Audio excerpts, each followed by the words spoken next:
Is the Toronto Blue Jays' rumored blockbuster pursuit of Kyle Tucker nothing more than a reckless, franchise-crippling overpay, a desperate $460 million gamble on an injury-prone outfielder whose elite bat comes with boom or bust vibes that could turn our lineup into a top-heavy mess, handcuffing our payroll for a decade and leaving us stuck in the same almost champions rut, while the real dynasties like the Dodgers lap us with smarter, balanced builds?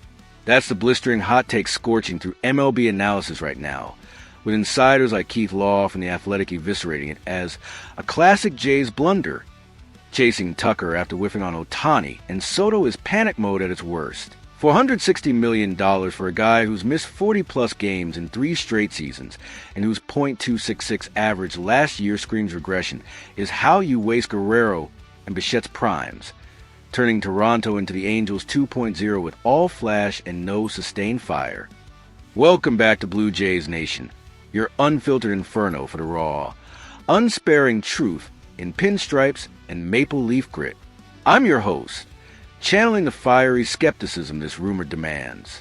Today, November 18th, 2025, we're torching the buzz that has us pegged as frontrunners to land Kyle Tucker on a massive 12-year for $160 million deal, dismantling why the so-called dynasty-forming splash is a trapdoor to disaster that overvalues a talented but flawed star, squanders our financial leverage amid a tight payroll, and distracts from the holistic upgrades our outfield and pitching desperately need to finally hoist that World Series trophy after last season's gut-wrenching defeat where our bats went cold, .218 series average, and we fell 1 run short in Game 7. This isn't about hating on Tucker's skills. It's about brutal honesty, pouring nearly $500 million into a 28-year-old who's more enigma than sure thing is a kind of all-in folly that's doomed bigger franchises, and betting on him screams of Ross Atkins panicking instead of planning, especially when our farm system ranks 18th per Baseball America, and our rotation ERA ballooned to 4.56 in the second half last year. Let's dive in, expose the hype as hollow, and project a future where walking away from this deal keeps us agile and competitive without the albatross. Because in Jays Nation, we've chased enough white whales that slipped away. It's time to demand sustainable dominance, not more salary cap suicide that leaves us rebuilding from the ashes once the shine wears off. Let's start by unpacking this rumor that set the baseball world ablaze since it dropped yesterday. Because even in its most glowing projections, the idea of the Jays emerging as frontrunners for Kyle Tucker feels like a high-stakes mirage that's more likely to evaporate under scrutiny than deliver the dynasty we're craving.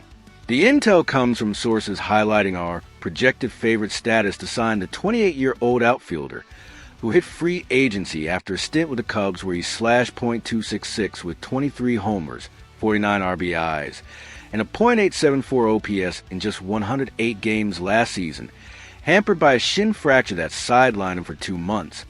His 3rd straight year missing significant time. He played only 78 games in 2024 due to similar issues. The pitch is at Tucker's lefty power stroke, Gold Glove defense. He's 1-2 in right field, and all-around tools.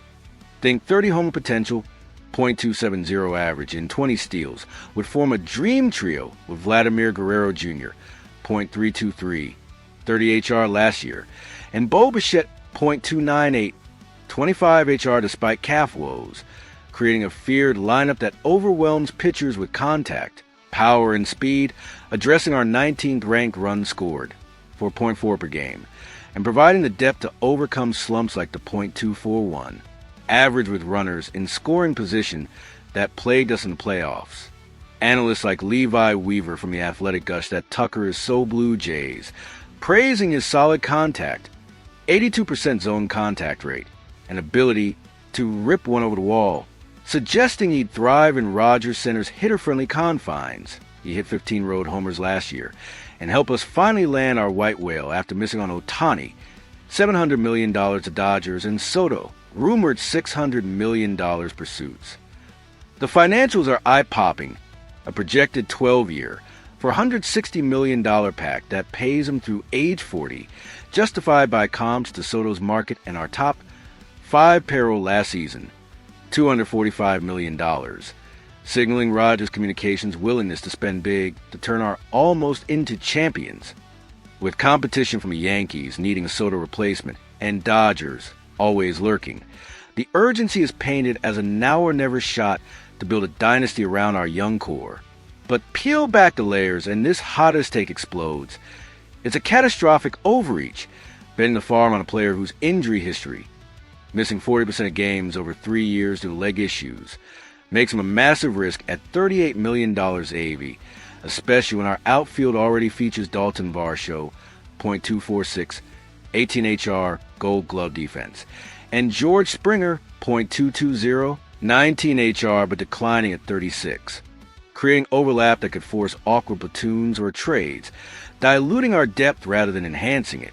Law's critique cuts deep, arguing that Tucker's .266 average last year was propped up by a .298 bobbit that's unsustainable for a guy with a 22% strikeout rate, and committing to him until 2037 ties our hands when extensions for prospects like Joey Loperfido loom, and our farm needs replenishing after trading away pieces for last year's push. Building on that foundation of risk, the second major flaw in this Tucker obsession is how it ignores the glaring mismatches in our roster construction, where adding another power-hitting outfielder exacerbates our righty-heavy line of vulnerabilities and fails to address the pitching deficiencies that truly cost us the World Series, turning what should be a balanced offseason into a lopsided feast or famine, bet that rivals will exploit. Tucker's lefty bat is a plus, sure. He crushes righties with a .285 career average and 1.5 HR/9, but our lineup is already stacked with right-handed thumpers like Guerrero, who hit .340 against righties last year, and Bichette .305, and inserting him could create platoon nightmares against lefty specialists, as we hit just .232 against southpaws last season, 26th in MLB. His speed, 20 steals last year, adds dynamism, but our team ranked 28th in stolen bases, 82, and Tucker's injury-prone legs, he's undergone multiple MRIs for shin and hamstring issues, make him unreliable for base-running aggression in a division with catchers like Adley Rutschman, who threw out 28% of runners. Defensively, he's elite, plus 12 DRS in right last year, but Rogers Center's turf has chewed up outfielders before. Springer missed time with knee woes, and overlapping with Varsho's center/right versatility could force Tucker to left, where his arm strength, 88 miles per hour average throw, is average, potentially weakening our outfield D that ranked 15th in UZR last year. The hottest take from Baseball Prospectus is brutal. Tucker's not the perfect fit. His injury red flags make him a poor long-term bet for a turf team, and $460 million for a 5 to 6 WAR projection is inefficient when you're pitching ranked 22nd in ERA for .38. Spend on arms like Max Fried or trade for Garrett Crochet to fix what broke you in October, not chase another bat when you rank 12th in runs. Comparison sting. The Astros traded Tucker to the Cubs mid-2025 after his holdout and injuries disrupted their season. They missed playoffs, echoing how the Nationals let Juan Soto walk after similar drama. We'd be buying high on a player whose peak 30 HR, .294 in 2022, feels distant. The controversy on Effectively Wild podcast boils down to false priorities. Jays think Tucker forms a feared trio, but our series loss was the Dodgers' pitching depth, 3.00 penny RA. Adding him unbalances us further, like the 2010s Tigers with all offense and no arms. It's a damning critique. Our core is young, Guerrero 26, Bichette 27, but Tucker's contract through age 40 risks dead money in the back half, limiting flexibility for mid-decade rebuilds when injuries inevitably hit. Capping off the indictment, the third pillar against this Tucker mania is the financial folly of a $460 million commitment in a competitive market. We're outbidding behemoths like the Yankees and Dodgers for a non-generational talent drains resources from multiple needs, highlighting how this statement move is more about erasing past failures, Ohtani Soto, than building sustainably, potentially setting us up for a payroll crunch that forces painful trades and erodes our contention window. The article admits the price is a pretty penny, but that understatement. $38 million AAV for 12 years ties up 15% of our projected $260 million 2026 payroll in one player, leaving scraps for Bichette's extension, $200 to $250 million projected. and rotation reinforcements after Gaussman's shoulder limited him to 28 starts, 3.83 ERA, and Manoah's post-TJ volatility, 3.56 ERA, but 4.12 FIP. Rivals like the Yankees, with $300 million in spending power, could easily match or exceed, turning this into a bidding war we lose, as they did with Soto rumors. The Dodgers, fresh off a title, have deferred deals freeing cash for Tucker as a Mookie Betts compliment. The hot take from Fangraph's Dan Szymborski is scorching. Tucker's worth $350 million max. His injury-adjusted projections drop to 4 WAR by age 35, making $460 million in net loss. Jay's top 5 payroll is bloated with Springer's decline, $24 million for .220 hitting.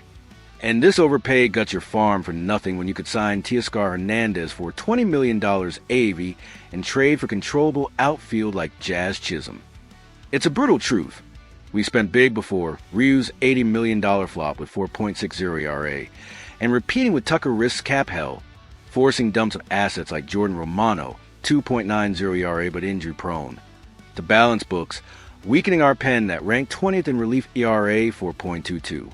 Analysts on MLB Central debate fiercely, with some calling it ego over economics, arguing that in a market inflated by Soto comps, Tucker's deal is a bubble waiting to burst, especially with his holdout history, potentially disrupting clubhouse chemistry in a young locker room, navigating Bichette's frustrations. Looking ahead, if the Blue Jays fall for this Tucker trap and ink him to that monstrous $460 million pact, it could spell the end of our contention era before it peaks, locking us into an unbalanced, injury-riddled roster that chokes under financial strain, potentially dropping our World Series odds from 15% to 10% per Fangraphs if health issues persist, and our lack of pitching depth leaves us exposed, leaving us as perennial bridesmaids while fans lament the Tucker bust as Vladdy's prime slips away without a ring. Projections from Zip suggest Tucker's value to 5 WAR next year, but tapering to 3 by 2030, making the back-end years a $200 million anchor that forces rebuilds mid-decade, echoing the Padres' Manny Machado deal that capped their spending despite talent. The implication is dire: stagnation, with another October exit blamed on outfield logjams and cap constraints as rivals build dynasties. Instead, pivot to wisdom. Extend Bichette for $250 million. Trade prospects for controllable bats like Luis Robert Jr. and bolster pitching with Fried to create true balance. This rumor's hottest condemnation is its desperate delusion. Kill it to forge a real dynasty. In scorching this Kyle Tucker rumor, we've exposed it as a costly distraction that risks our future without guaranteeing glory, reaffirming that true contention demands balanced aggression. Not all in overpays. But that's my blistering take. Tucker's a trap. Is this a lineup revolution or a massive mistake? Ignite the comments with your takes below. Smash like if this fired you up, and subscribe for more scorching Blue Jays breakdowns. Let's fan the flames.